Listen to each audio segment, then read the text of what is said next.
What's cracking, yo? Welcome back to Boo TV. Appreciate you for stopping in. Like, comment, subscribe, hit the bell, stay notified, and let's get into the topic for today. What up? What up? What up? What up? The results are in. The results are in for the latest Boo TV weekly poll that I put out about 10 days ago. I pose to you all, often I see Bron fans bring up his final streak as a Medal of Honor in his GOAT case. Is LeBron's 8 straight finals, 2011 through 2018, overblown? Now, I did not include the first stint with the Cavaliers and the one with the Lakers, specifically his consecutive streak I was talking about here. He made the first 4 trips with the Miami Heat, 2011 through 2014, and the last 4 with the Cleveland Cavaliers, 2015 through 2018. Let me know what you think. Please vote, and feel free to drop your reasoning and opinion in the comment section.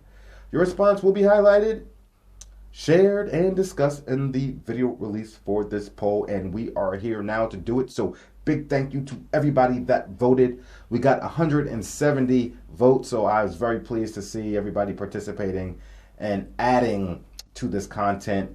And big shout out to everybody that commented and liked the post as well. Thank you for sharing your opinions and contributing to the poll as well. So the results are in, like I said.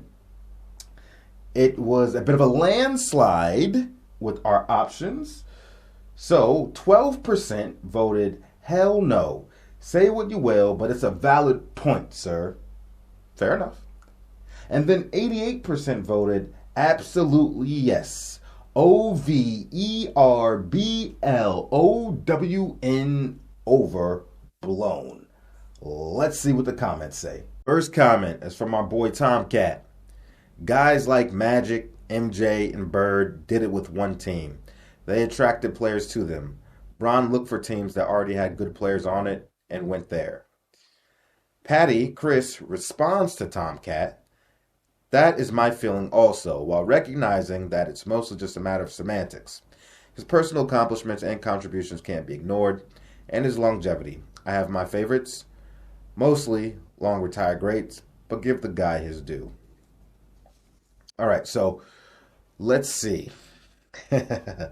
So, in response to Tomcat, now if you throw that, the Bron fan is going to come back at you, and rightfully so, because you gotta be really careful with what you say, because people are going to pick apart every word, even though it's a situation like, okay, yeah, I know what you mean. They're going to be like, well, actually, this is how it actually happened, but the truth is the truth. We can't lie about that. So they would say, okay, they're going to say, first of all, the Miami Heat wasn't already assembled prior to Bron going there. Depending on how you look at it, right? We all know Dwayne Wade, Chris Bosh, and LeBron James all had plans to play together. Whether LeBron got there first, or Bosh got there second, or Bosh got there first, like what actually happened, to join D Wade, and then Bron came in next to add, or to complete it, doesn't really matter. No, they were all in cahoots to go to the same team. I don't really care who showed up second or who showed up third. They know what they were doing. They were purposely trying to create a super team.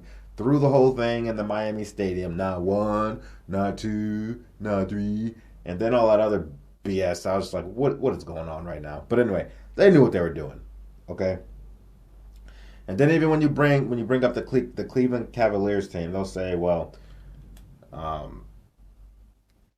Kevin Love wasn't on the team yet, and all they had was Kyrie Irving at the time, so they weren't a super team yet, which is true. But again, they knew what they were doing. Okay? They absolutely. LeBron publicly put out, or made it, I don't know if I want to say publicly, but he made it clear, whether publicly or through the avenues, that he wanted to play with Kevin Love. Kevin Love wanted to play with him. They were probably talking before LeBron even went back to Cleveland. That I can't confirm. But they knew what they were doing. Chop it up how you want to. These 90% of the time, these players are talking in their circles, trying to figure out a scheme where they can all play together and build these teams with as many superstars that they can. Generally a big 3 and sometimes a big 4. To me, it just seems like it's just a mentality for me, right? Because I know we've seen these things happen where it didn't always go down like that per se, right? Sometimes the organizations are able to pull a good trade off um, to form these teams when the players might not have had any conversations with each other over the summer, but the GM will go to them like, hey, we have a chance to get this player to join you two. You know, what do you think about that? And of course, you're going to greenlight it. Yeah, bring them over. No one's going to say no, right? But it just seems weaker to me when players have this mentality that they want to stack the deck to make it easier and make it less competitive for other teams. That's when I really start to be like,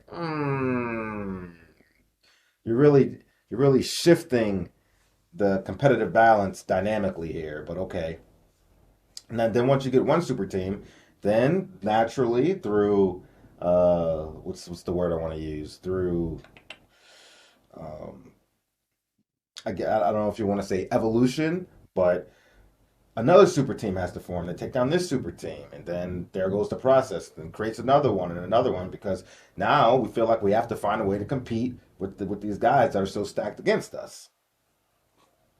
And in the history of the NBA, the super teams don't always win, and when they do not, I absolutely love it. Now, there's a difference for me between a super team where all these guys are in their prime or, maybe just coming out their prime, but still one of the better players in the league, versus a super team that you're calling it a super team based on the names, but these guys are way over the hill. Yeah, that they were once all-stars. Yeah, they had a big name, but come on, these guys are on their last leg and getting closer to retirement. I don't call that a super team. No, I don't care about the name. I'm talking about the talent that's on there.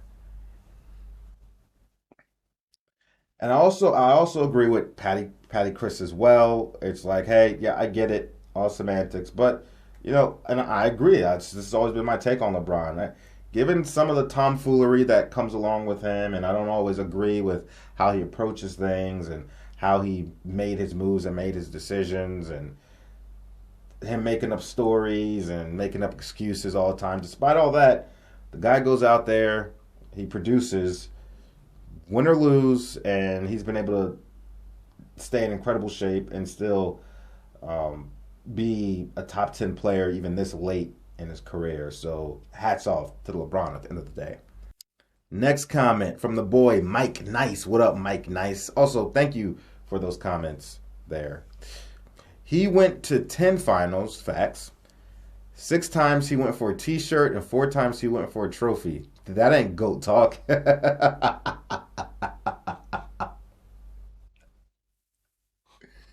Bro, they talk about the little t-shirt you get after you win your conference finals. 6 times he went for the t-shirt, 4 times he went for the trophy. That is exactly true. I look at LeBron James's losses. Um, Even though I felt like that first Cavaliers team, and I know this is outside of the 8 straight finals appearances. That Cleveland Cavaliers team, in my honest opinion, they got smoked by the Spurs, and to me, they had no reason being in the finals. Um, they were able to beat the Detroit Pistons. Well, to this day, I still think Detroit's a better team, but Detroit ran into LeBron in that historic game that he had. Couldn't stop the man. I think he had like 48 points. And then the Cavs fed off that momentum and closed out the series as they should have. But that was amazing performance by LeBron that fueled that series victory against the Detroit Pistons. But it's what I like to call, that type of performance can't be duplicated every game. But being able to rise up to the occasion and get it done speaks volumes. But even with that being said, um, they usually say, well, LeBron didn't have anybody in that his first finals appearance. Well, LeBron played bad. And I don't think his team gets enough credit because they actually did a fantastic job defensively on Tim Duncan, to be honest with you. But LeBron didn't play good that series either. So yeah, thank you, Mike Nice. Appreciate that for the contract. Oh, actually, before I finish that thought, and then with the Dallas Mavericks, they shouldn't have lost that. I don't care. I don't care what you say. With that being said, I want to give a big shout out to Dirk Nowitzki on that NBA Finals run. One other thing I want to say about that finals loss to the Dallas Mavericks. The Miami Heat should have absolutely won that series. I don't care. They should not have lost that series. And we all know about LeBron's his horrible performance throughout that series. More so in the fourth quarter, because when you look at his overall numbers, they weren't horrible, but he just looked disengaged at times, especially in the fourth quarter, and really just didn't show up as they started piling on those losses in that final series. But big shout out to the Mavs and Dirk Nowitzki. That was one of the greatest playoff runs I've ever seen en route to a NBA championship. I think the first round they took out might have been Houston Rockets. Then after that, they swept the defending champion Los Angeles Lakers to stop Kobe from potentially three-peating again. Then after that, they took down the Oklahoma City Thunder, which was one of the better teams in the league at the time.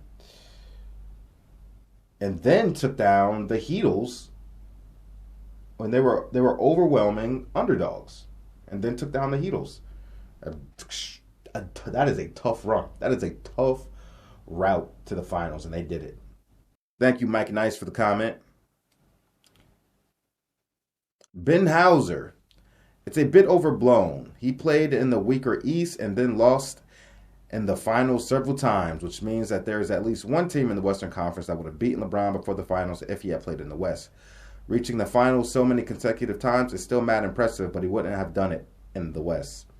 JC responds to Ben. That's my take as well. It's a bit overblown, but 8 in a row is 8 in a row. Ben Hauser, thank you for the comment. JC, thank you for the comment. I agree 1,000 and a billion %. So I would often get an argument with Bron fans, and I was like, honestly, dude, with all due respect, I get it. 8 straight finals, but that Eastern Conference was more or less an absolute cakewalk. Any given year, there might have been one or two other teams that had a comparable record to LeBron James's teams, or were legitimately good enough to at least make it difficult for him, but nobody really ever had anybody beating them. But outside of that, the Eastern Conference was a cakewalk. Usually those first two series were just a walk in the park for those LeBron James super teams in the East. And then maybe they may be a little bit of a challenge in the Eastern Conference Finals. But usually those first two series were a walk in the hot damn park. And I agree. I would always say, I was like, honestly, man, I think Kobe's championship runs were more impressive because he had to go through that gauntlet of a Western Conference. There were some seasons, and this might not have been in Kobe's championship seasons, but during his just making the playoffs or battling in the playoffs, there were some years in that Western Conference, at least one, might have been two, where I remember there were 50-win teams not making the cut as a 9th seed or 10th seed with 50 wins. Meanwhile, the Eastern Conference is out here, teams making the final or making the playoffs with records under 500. It's like that Western Conference, that was a gauntlet most of the time, the majority of the time. So my logic was the teams that LeBron James are losing to in the finals, they would have seen that team first round, second round, or third round and probably lose to them. And now you don't go to the finals. That's what I'm saying. Coming out the West, it's a different story. And LeBron probably doesn't make all those straight finals appearances because you're going to face the San Antonio Spurs. You're going to face the San Antonio Spurs in the second or third round. You're going to face the Dallas Mavericks in the second or third round. Sometimes the first round. The Phoenix Suns. Those better Sacramento teams at the time. By the time, I'm pretty sure by the time LeBron was making these 8 straight finals appearances, I think the Kings weren't really a thing anymore. I think they kind of phased out. But yeah, there were other teams in there. Memphis Grizzlies were solid for a long time. Clippers were around. OKC. You're facing these teams first, second, third round, man. And even if you do manage to beat them, you got another championship contender waiting for you in the second round. And if you do manage to beat them, you got another championship contender waiting for you in the third round before you make it to the finals. You're not sweeping everybody and getting rest. Those series are going to be long and grueling and challenging. And those are going to be battle tested. Coincidentally, I was going to talk about this, but since Ben Hauser brought it up, I'll just read this out to you guys. All right. So, in his 8 finals appearances, we know LeBron James won 3. All right, it's 8 straight. So, breaking down the conferences. Now, I'm not going to go down every year, but just a couple years so you can see the disparity between the teams. 2010 to 2011 season, the Eastern Conference had one 60-win team, being the Chicago Bulls, and 3 50-win teams, including the Heat. The 8th seed in the East at the time was under 500, right? Though the Chicago Bulls played them, I know. Western Conference at the time, the West had one 60-win team, 4 50-win teams, and the 8th seed was 10 games over 500. The next season, 2011-2012, the Eastern Conference had one 50-win team, 3 40-win teams, and 4 30-win teams qualified to make the playoffs. All right? In the Western Conference, there was one 50-win team, 4 40-win teams, and not much better, 3 30-win teams made the playoffs. All right? 2012-2013, the Eastern Conference had one 60-win team, being the Miami Heat, one 50-win team, and one 30-win team. Still, one 30-win team making the playoffs with no play-in tournament. The West had one 50-win team, 4 50-win teams, 2 40-win teams, and 2 teams with significantly good records that did not make the playoffs. All right? 2013-2014, the Eastern Conference had 2 50-win teams and 1 team under 500. The Western Conference had one 60-win team, 6 50-win teams, compared to the Eastern Conference's 2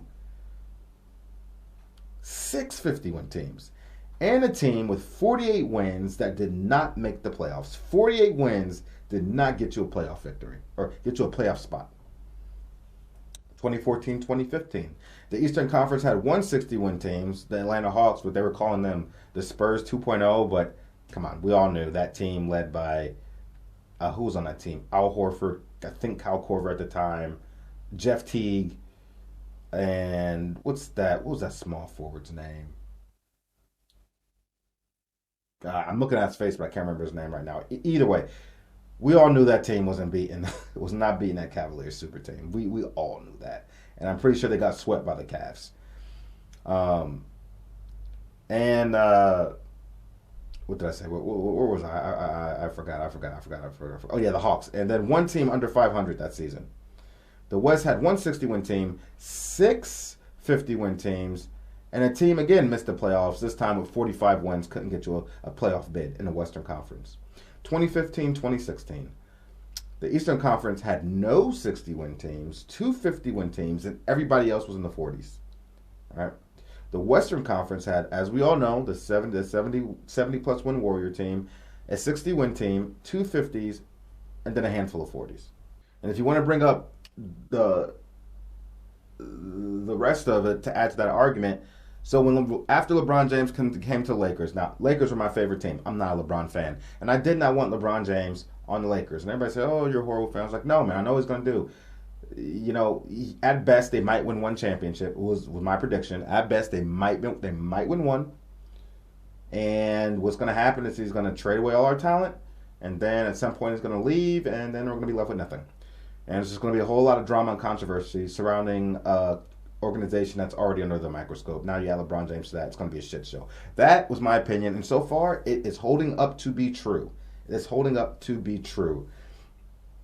But there was another reason I was happy LeBron was coming to the Western Conference, because I was like, finally, you guys are going to see what I'm talking about. Finally, you're going to see what LeBron James looks like in the Western Conference. This is what I wanted. So then you can see what happens, and then I can look at your 8 straight finals appearances and be like, yeah, but he wasn't in the West. And now we get to see him in the West. And now prove me wrong. Keep going to the finals, LeBron. Keep going to the finals. All right? So in his tenure with the Lakers right now, they missed the playoffs twice. All right? They got one championship, and then they got into the playoffs. The other time they got into the playoffs was via the play-in tournament. And then they lost in the first round to the Phoenix Suns. I'm pretty sure That's what happened for first round loss to the Phoenix Suns. Yeah, I'm pretty sure. So, like I said, that it ain't that easy in the Western Conference. Good. He did what he had to do in his conference. But that's why I don't weigh that accomplishment that I don't it's a nice accomplishment, I guess, but I don't put that much stake in it because I know the disparity between the conferences and how much tougher of a road it was for anybody coming out the West. That is why I don't put a whole lot of stake into it. Thank you for the comments again, Ben and JC. Nick writes, didn't Bill Russell win 11 championships? And I think he did it with the shortest amount of games played. JC responds, it's wild to think about, but Russell may legit be the best ever and would fit perfectly on a team today. I agree with both of those comments as well. Great insight there, you two. And, you know, Bill Russell is somebody that often gets left out of the GOAT debate. And a lot of people, I've seen a lot of people's top 10 players of all times list. And a lot of people don't even have Bill Russell in their top 10, you know? And if you're going to bring up a guy's 8 straight finals appearances as fuel to your fire in your GOAT debate, he went to 8 straight, won 3. How could you ignore a guy that went to 10 consecutive finals appearances, 12 overall, and won 11? Thank you for the comment, you two. Nick Olas writes, what? On stacked teams in a weak East, I'd prefer 6 from 6. Shout out to Michael Jordan. But you know what?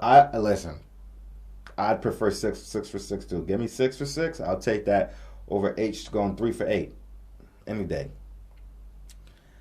Thank you for the comment. Eso Ramirez says he wasn't even the best player on his own championship team over half the games he played. He wasn't even the best player on his own championship team over half the games he played.